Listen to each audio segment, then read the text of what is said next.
السلام عليكم ورحمة الله وبركاته. هنعمل دلوقتي فستان لطفلة من 2 ل3 سنين بالكروشيه التونسي. وهو ان شاء الله هيكون فستان سهل. انا مستخدمة فيه الغرزة الخلفية في الكنار، والغرزة الكلية فول ستيتش، والغرزة الأمامية والخلفية في الريبنج في غرزة البليسيه. واستخدمت الزواق في الشير انا عملت له فيديو قبل كده، للي حابب يعرف الشير ده بيتعمل ازاي في فيديو ليه كزواق. وممكن تستخدمي فيه اي خيوط انت عايزاها، يعني ممكن تعملي الفستان دوت ينفع في الصيف او ينفع في الشتاء. انا مستخدمه اكريليك وفيه نسبه صوف. لكن انت ممكن مثلا تستخدمي خيط قطن ويمشي في الجو الصيف جميل جدا. يعني هو فستان شكله ظريف وينفع ان انت تعمليه لاي سن. ان شاء الله يعجبكم ويكون سهل. ان شاء الله انا هعمل الفستان بخيط نسبة 80% صوف و20% اكريليك. لكن انت ممكن تعملي الفستان ده باي نوع خيط. يعني على اساس ان الفستان ده ممكن تستخدميه مثلا تحتيه بادي بكم، تحتيه بادي بنص كم. ممكن تستخدميه في الصيف، ممكن تستخدميه كشتوي او في ايام اللي هي بتبقى يعني البرد فيها بسيط. فانا هستخدم الخيط دوت، وهستخدم معاه ابرة 4.5 مليمتر كروشيه تونسي. انا هستخدم ابرة طويلة. لكن لو انت عندك الابرة اللي بسلك او ما عندكيش الابرتين وحابه ان انت تعملي الفستان دوت، انا يعني موضحه قبل كده في فيديو قبل كده ازاي نعمل ابره ونركب لها سلك عشان نحط الغرز عليها، وهتمشي وتبقى كويسه جدا للي ما عندوش الابره الطويله او الابره اللي بسلك. اول حاجه هنعملها، انا معايا 3 شلات من دول، لان ان شاء الله ان شاء الله هناخد من الشله الثالثه، بس ان شاء الله مش هناخد كتير، يعني حاجه بسيطه، وهي الشله 180 متر. اول حاجه هنعملها نعمل العقده ونعمل 55 سلسلة.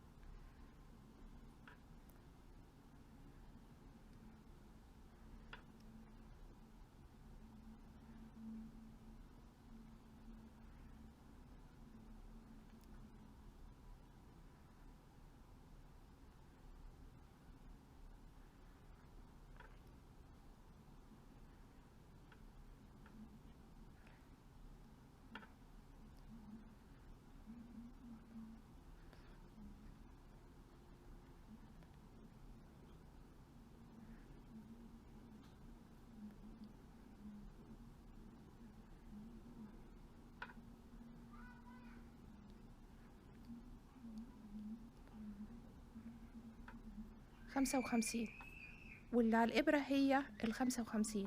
بعد كده بندخل في السلسلة اللي هي اللي بعد كده ديت، ونسحب الخيط. ندخل ونسحب الخيط، ندخل ونسحب الخيط لحد آخر الصف بالطريقة دي.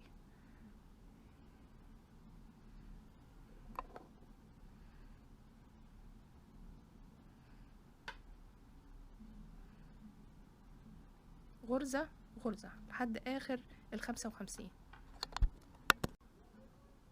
حطيت كده كل السلاسل على الإبرة اهي الغرز، وبقى عندي 55 غرزة على الإبرة.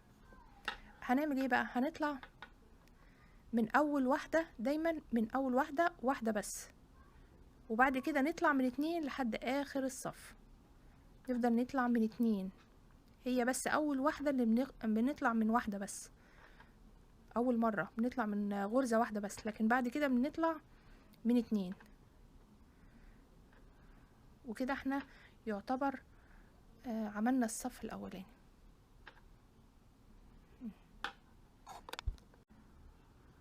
وصلت كده للنهاية، هطلع من 2، بعد كده أطلع من 2، يبقى كده عملنا الصف الأولاني بالطريقة دي. هو دوت المفروض الكنار الفستان. هنبتدي نشتغل الغرزة الخلفية أو الغرزة المقلوبة. هنجيب الخيط قدامنا كده، وندخل في الخيط ده، ونرجع الخيط ده كده تاني ونسحب. وانا شرحت فيديو قبل كده ازاي نعمل الغرزة دي.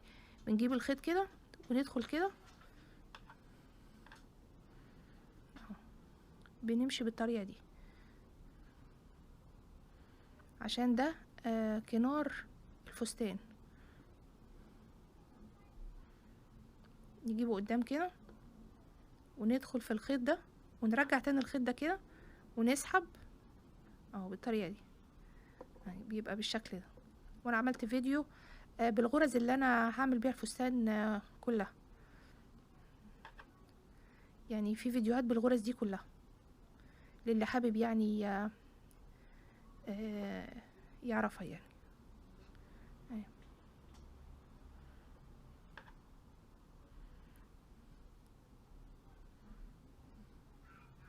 لحد اخر الصف نمشي بالطريقه دي لحد اخر الصف كده. وصلت كده لنهايه الصف، خلصوا معاكم اخر الغرز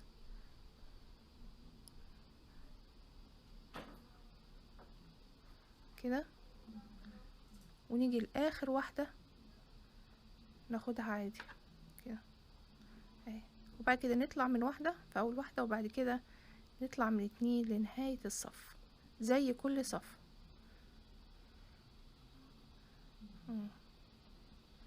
وناخد بالنا ان احنا دايما نطلع من 2، ما نطلعش اكتر من 2 لان كده يعتبر بننقص في الغرز.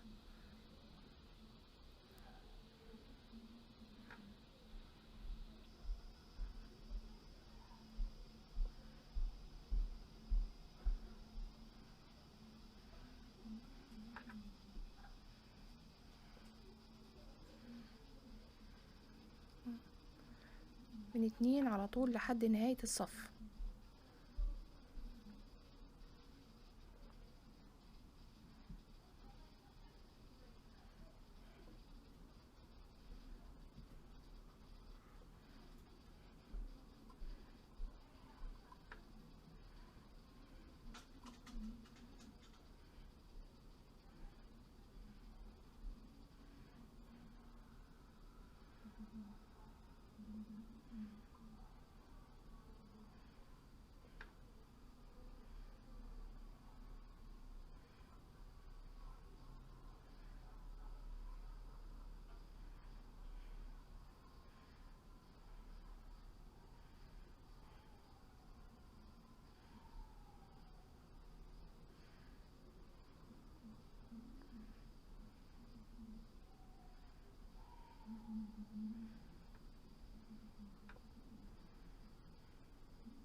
لحد اخر 2. انا عملت 4 صفوف غير الصف الاولاني اهو، يعني 1 2 3 4 5، فاجمالي الكنار 5 صفوف. لو انت عايزه كنار اكتر من كده يعني كبري عادي مفيش مشكله. انا عملت 4 صفوف غير الصف الاولاني بالغرزه المقلومه بيرل ستيتش. هنبتدي بقى نعمل غرزه الفستان. غرزه الفستان اللي هي فول ستيتش، اللي هي الغرزه الكليه. الغرزه الكليه هي صفين في البدايه والنهايه، بناخد بالنا علشان ما نزودش في الغرز. ازاي؟ وانا برضو عملت فيديو بشرحها. لو احنا دخلنا في اول فتحه ما ندخلش في الفتحه الاخرانيه، هنشوف دلوقتي. احنا بندخل في الفتحه اللي هي الاولانيه دي ونحط الغرزه على الابره بس كده اهي، في الفتحات اللي ما بين الغرز دي كده، ونحط الخيط على الابره. خلي بالنا ان احنا دخلنا في اول فتحه عشان هنشوف في اخر الصف هنعمل ايه.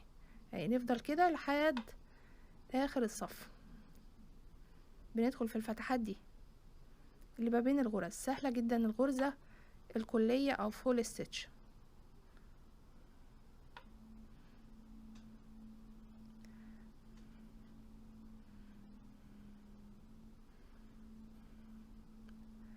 شوف دلوقتي لحد اخر الصف. وصلت كده لنهاية الصف وهخلصه معاكم.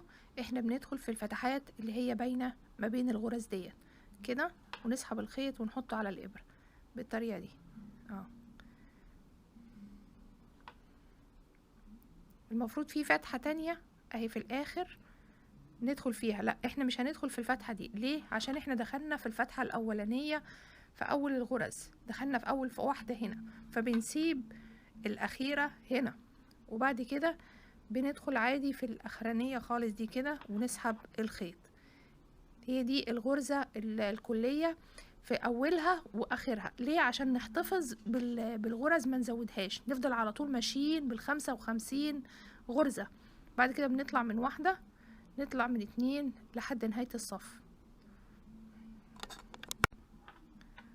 وصلت كده لنهاية الصف اهو، نطلع من 2 في كل مرة اهو. احنا دخلنا في الصف الاولاني من الغرزة الكلية في اول غرزة، في اول فتحة، في اول فتحة. الصف التاني بقى مش هندخل في اول فتحة، لا هندخل في الفتحة التانية دي، مش هندخل هنا، هندخل هنا. هي غرزة الكلية بالطريقة دي، صف ندخل في اول فتحة وصف ندخل في الفتحة التانية، والنهاية بتختلف برضو. فاحنا فوتنا في النهاية الغرزة الاخرانية، الفتحة الاخرانية. هنشوف في الصف التاني هنعمل ايه. هنسيب الفتحة دي وندخل في الفتحة التانية، يبقى ما دخلناش في الاولانية. وبعد كده نستمر عادي ان احنا ندخل في كل الفتحات ما بين الغرز، ونحط الخيط على الابرة اهو ما بين الغرز كده. وانا برضو شرحت فيديو للغرزة ديت، اللي حابب يعرفها اكتر يعني وان شاء الله هتكون سهلة يعني. هنعمل دلوقتي نهاية الصف، وخلينا فاكرين ان احنا دخلنا في الغرزة التانية في الصف التاني من الغرزة. هندخل بعد كده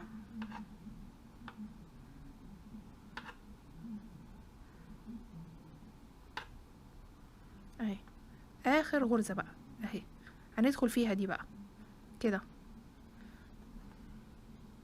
وبعد كده الاخرانية اللي احنا بناخد الخيط ده والخيط اللي وراه عشان يبقى الجنب كده كويس اهي. يبقى الغرزة الكلية عبارة عن صفين، صف بندخل اول فتحة، والصف التاني بندخل تاني فتحة، وفي النهاية الصف اللي دخلنا في اول فتحة سيبنا الفتحة الاخرانية، والصف اللي دخلنا في تاني فتحة خدنا لحد الاخر. وبيتكرر بقى ايه الصفين دول على طول الفستان الغرزة الكلية. كل ده ليه؟ علشان نحافظ على العدد، نفضل على طول ماشيين ب55 غرزة. ويعني نصيحة يعني ان الواحد يفضل ايه في الصفوف الاولانية يعد شوية الغرز، على اساس ان ايه ما تضيعش مننا غرزة ونفضل ماشيين صح، وبعد كده الشغل بيمشي لوحده صح. نسحب بقى من 2 لحد نهاية الصف. اول واحدة طبعا او من اول واحدة، وبعد كده من 2 لحد نهاية الصف، وبنعيد الصفين، الصف الاولاني والصف التاني على طول. انا خلصت كده القطعة اللي انا هعملها الامامية اللي هي في الفستان من قدام. بس انا خلصت قبلها القطعة اللي هي في الخلف. القطعة اللي في الخلف هياها القطعة اللي في الامام بالغرزة الكلية زي ما انتم شايفين كده.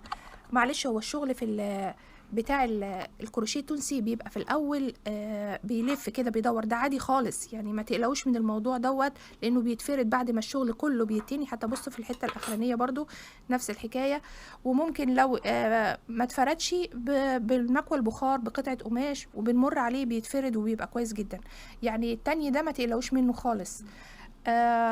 فانا حبيت بس اوريكم القطعه الخلفيه عشان تبقوا معايا وفاهمين الموديل بتاع الفستان هيمشي ازاي، لان هو موديل سهل جدا وما فيهوش حاجه يعني، ما فيهوش حاجه خالص. احنا عندنا دلوقتي 55 غرزه قدامنا. خلاص احنا خلصنا. انا هقول لكم في الاخر المقاسات بتاعه الفستان. انا خلصت تقريبا 43 صف. عندنا 55 غرزه بالغرزه الكليه، ودي خلفيه الظهر. انا عملت ايه في الظهر وهنعمل زيه في الامام. قفلت 5 غرز، ودي قفلتها في الاخر يعني. ال5 غرز اللي في الجنب ده قفلتها في الاخر. قفلت 5 غرز، وبعد كده مشيت. احنا عندنا هنسيب 5 غرز لحردة الكتف، و5 الناحية التانية يعني كده 10. يتبقى لنا 45 غرزة. مشيت 2 غرزة خلفية و2 غرزة امامية، بيرل ستيتش ونيت ستيتش 2 2 2. فعندي غرزة، لان دول 44 غرزة كده، فعندي غرزة واحدة خدتها في النص ويعني بتعمل الكشكشه ديت مع البليسيه والريبنج اللي احنا عملته في الفستان من ورا.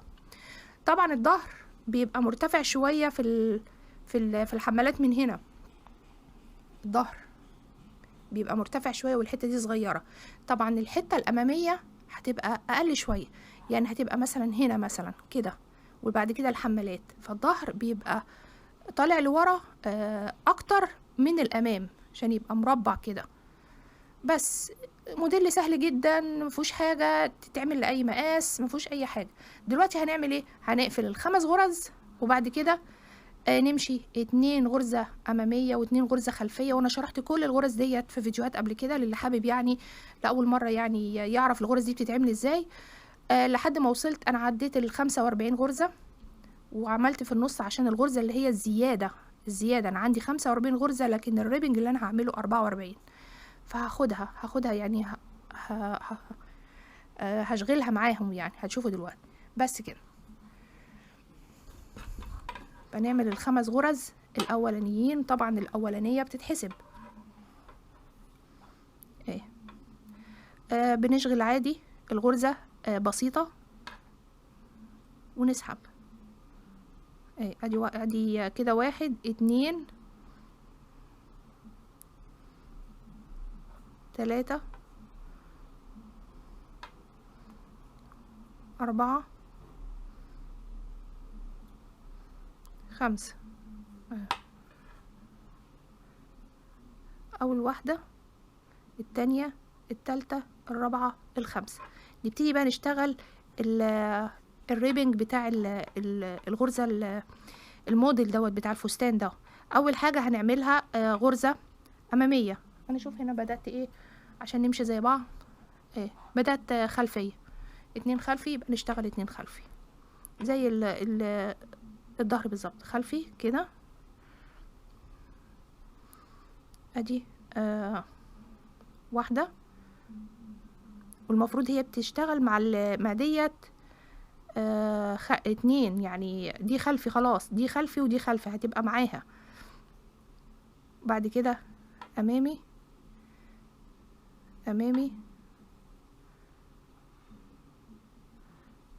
خلفي خلفي امامي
امامي اهي دي، وندخل في اللي بعدها.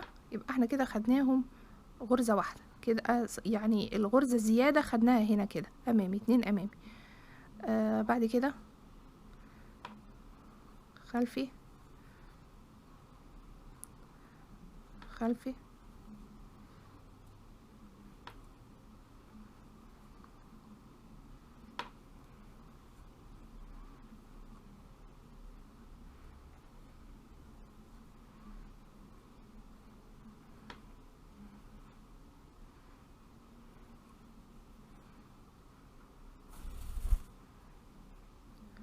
خلفي خلفي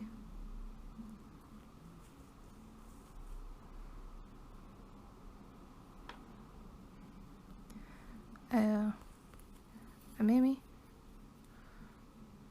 امامي خلفي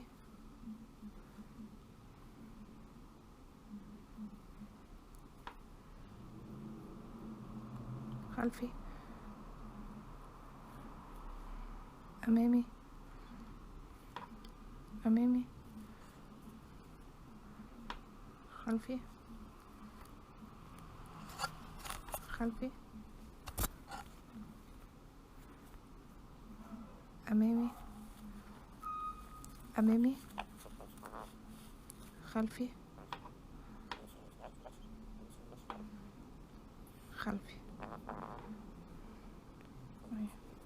أنا علمت كده أهي، علمت الخمس غرز الأخرانيين دول هنقفلهم بعدين يعني لوحديهم كده.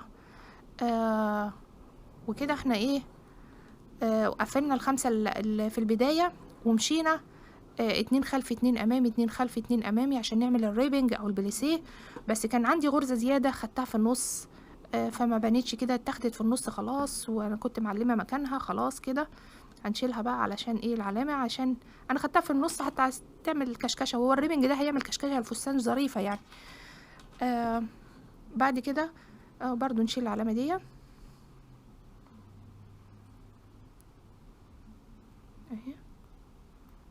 خلاص. وبعد كده نسحب عادي بقى، نسحب عادي من اول واحدة التانية، 2 2 2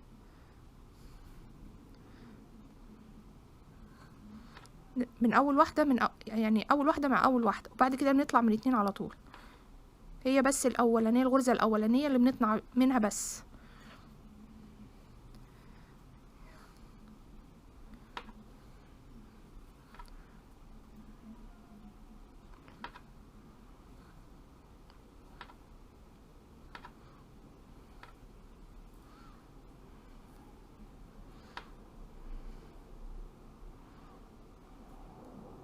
هنا من 2 لحد اخر الصف. وبقى عندنا دلوقتي 2 امامي 2 خلفي، او 2 غرزة مقلوبة، 2 غرزة معدولة، نيت ستيتش وبيرل ستيتش، وهيدي شكل الريبنج للفستان جميل.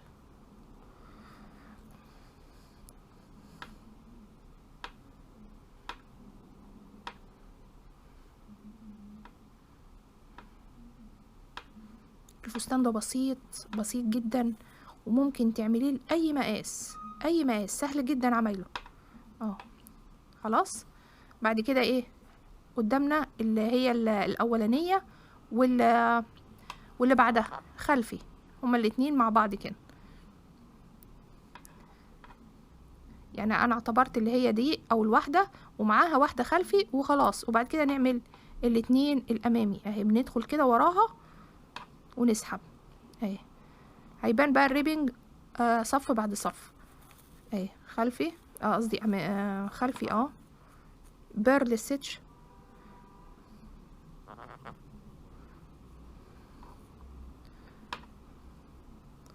وبعد كده امامي اهي. ونمشي بالطريقه دي بقى اهي، 2 خلفي 2 امامي 2 خلفي 2 امامي، عشان يظهر لنا الريبنج ده الشكل ده بالطريقه دي. هنمشي شويه وارجع لكم. انا وصلت كده للمسافه 14 صف، عملت 14 صف، لكن المسافه اللي ورا في الظهر 21 صف، وقفلت في 22. فانا عملت القطعه الاماميه عملتها 14 صف، وهقفل في 15، لان انا هكتفي بالمسافه دي كده، على اساس ان الامام غير الخلف. هنعمل ايه بقى؟ هنعمل الحمالات بس، هنشتغل في الحمالات بس، اللي هي القطعه دي. هنطلع بقى كده وما نكملش للاخر، يعني هنمشي بس لحتة الحمالات دي ونقفلها بعد ما نوصل لنفس المسافة بالظبط، على القد بالظبط هي. فاحنا هنعمل خلفية دي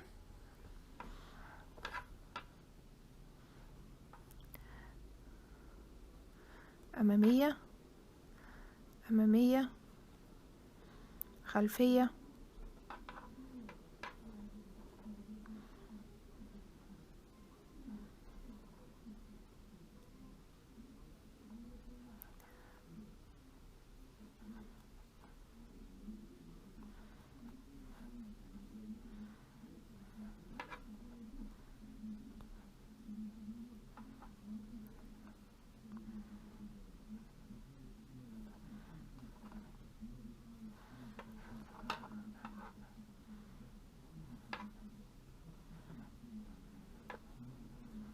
نشوف بالظبط زيها بالظبط.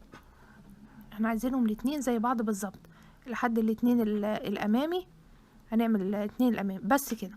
وهنرجع بنفس الطريقة اللي احنا بنرجع بيها من واحدة، من اتنين، من اتنين، ونشتغل بقى بالطريقة ديت الحتة دي بس لحد ما نوصل لنفس الطول ده بس، ونشوف هنعمل ايه.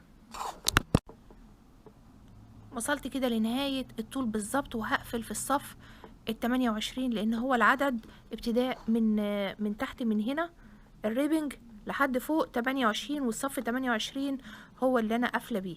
فانا وصلت هنا صف 27 وهقفل في ال28 الغرزة. بنشتغلها عادي خالص، الغرزة بنشتغلها عادي. وده الصف ال28 وبعد كده نسحب من الغرزة اللي قبلها اهي، وما نشدش يعني نقفلها كده مستريحة اهي.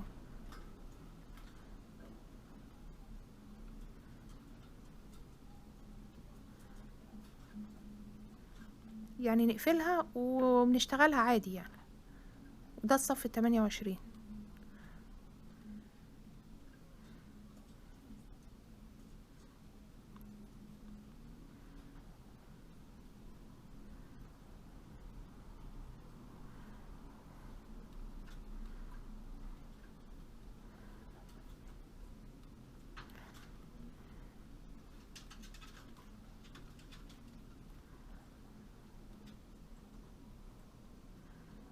اخر غرزتين نشتغل ونسحب عادي، نشتغل ونسحب عادي، ونقص بعد كده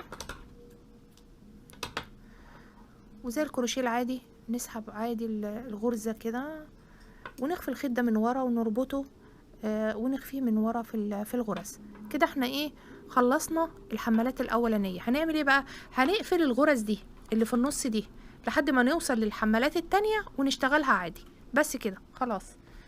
ويبقى يعني تقريبا الفستان يبقى يعتبر خلص كده. نعمل العقدة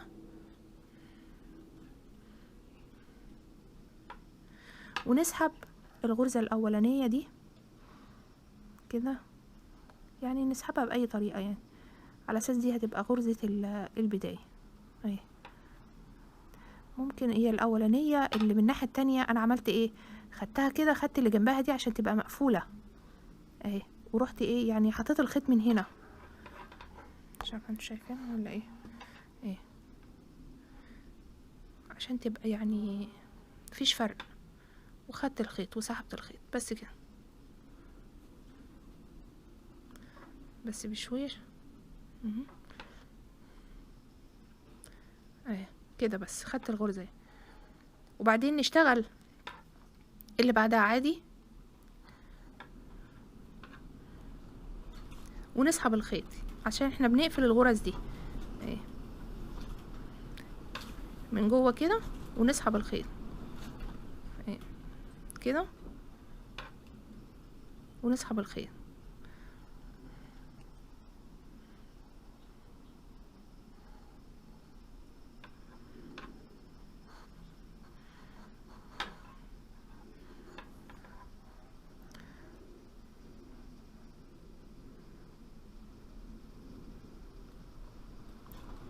مسحبناهاش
اهي لحد اخر غرزة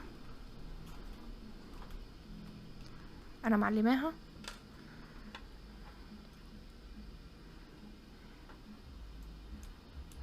اهي كده احنا قفلنا بالظبط زي الايه الخلفية بالظبط كده. وهنبتدي بقى نعمل الحمالات اللي هي التانية، نشتغلها عادي بقى. احنا خلاص قفلنا دول، مش هنقفل تاني، نشتغل عادي.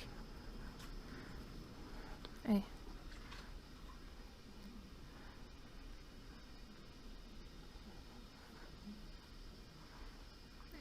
ناخد الغرز عادي بقى كده ونرجع بالطريقة اللي احنا عارفينها.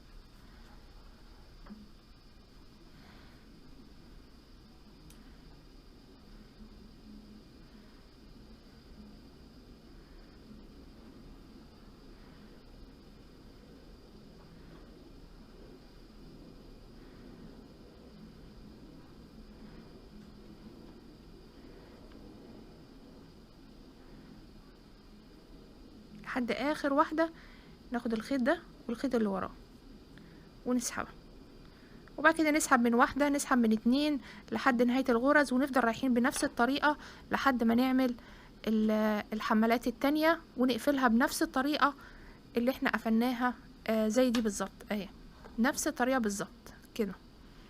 اهي خلصت كده الحمالات التانية، عملتها بنفس طول الاولانية بالظبط وقفلتها بنفس الطريقة. ما فاضلش بقى غير ان احنا نقفل الخمس غرز الاخر اللي هم سيبناهم في الاخر دول، نقفلهم علشان ايه يبقى كل الغرز مقفولة. ونفس الحكاية ناخد اللي هنا اللي في الجنب دي، يعني خيط منها كده على اساس ايه ان ما يبقاش فيه فرق، وندخل ونسحب الخيط اهي كده. وبعد كده ممكن ندخل عادي ونسحب.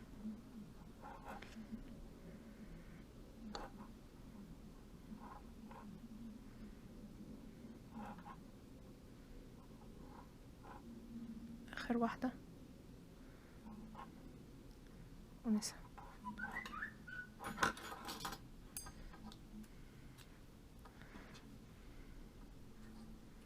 وبعد كده نقفل نخفي الخيط دوت في الشغل من ورا. يبقى ما فاضلش بقى غير ان احنا نشبك الفستان. هنشبكه ازاي؟ ان احنا نخلي الوش هو اللي بره، نجيب الظهر كده، يعني نحط ايه الوشين مع بعض. يعني مثلا لو الوش ده كده اهو، نجيب الوش التاني فيبقى الوشين جوه وش الغرزة، الاتنين هما اللي جوه. نقلب الفستان يعني بس، واحنا بس هنقفل الجنب ده، وبعد كده نقفل الجنب التاني، ونقفل الحمالات من فوق بس كده. هنقفلهم ازاي؟ بنجيب ان نحط الفستان كده مع بعضيه، ممكن نشبكه بمشبك كده عشان يبقى مظبوط، ونمشي غرزة غرزة. نفس الحكاية الناحية التانية اهي بالطريقة دي نفس الطول.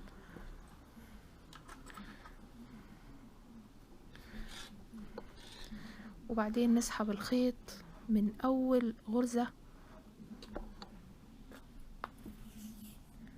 نعمل العقدة العادية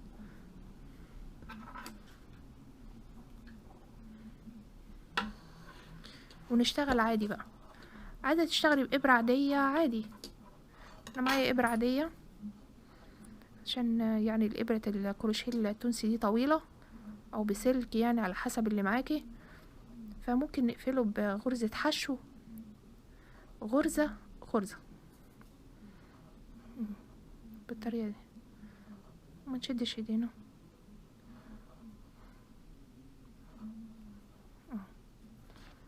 غرزة غرزة، نمشي بقى كده واحدة واحدة على مهلنا الفستان من جوه. غرزة حشو،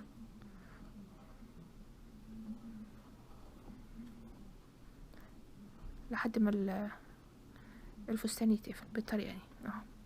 بيبقى بقى كده الناحية التانية.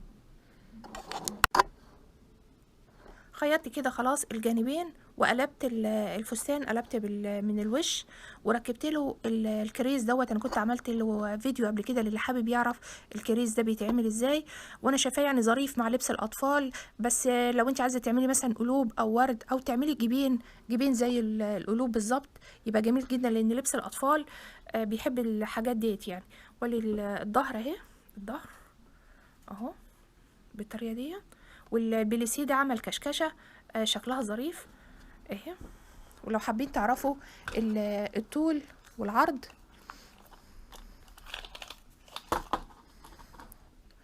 اهي، الطول حوالي 41 سنتي، 41 سنتي، والعرض العرض حوالي 36 سنتي. وهو كده يعتبر خلص. لو انتوا عايزين تعرفوا الطول بتاع الريبنج 16 سنتي، اللي انا بدأت اغير يعني الغرزة. وهو احنا بنغير الغرزة ابتداء من تحت الباط. يعني انت اعملي السلاسل، احنا بنعمل سلاسل بمقاس اسفل الظهر او اسفل الجانبين. بتعملي سلاسل وبتقسميها بالنص، نص للامام ونص للخلف، وتمشي الطول اللي انت عايزاه. شوفي انت عايزه طول الفستان قد ايه لحد تحت الباط، وتبتدي تقفلي الغرز اللي تحت الباط ديت. انا في السن ده قفلت هنا 5 وهنا 5. مثلا انت لو عايزه تعملي لسن اكبر مثلا 7 غرز، 10 غرز، 12 غرز، على حسب يعني ايه حردة الكتف ما تكون مستريح. وتقفلي الغرز، يعني تاخدي مقاس غرز هنا وغرز الناحيه التانية. وبعد كده الغرز اللي فاضله بتقسميها ريبنج 2 و2، وتستمري برضو طول الصدر زي ما انت عايزه. والحرده ديت بتبقى يعني نازله شويه عن ورا. انا بحب يعني نكون ورا اعلى شويه، ويتلبس تحتيه بادي، يتلبس تحتيه بكم او نص كم، ويمشي مع اي خيط. يعني ممكن انا عامله خيط اكريليك وفي نسبه صوف، ممكن انت تستخدمي خيط قطن او غرزه تانية، ويتلبس في اي وقت، يعني في الحر، في الشتاء. يعني هي فكرته ظريفه، وفستان سهل، وان شاء الله يعجبكم ويكون سهل عليكم. والسلام عليكم ورحمه الله وبركاته.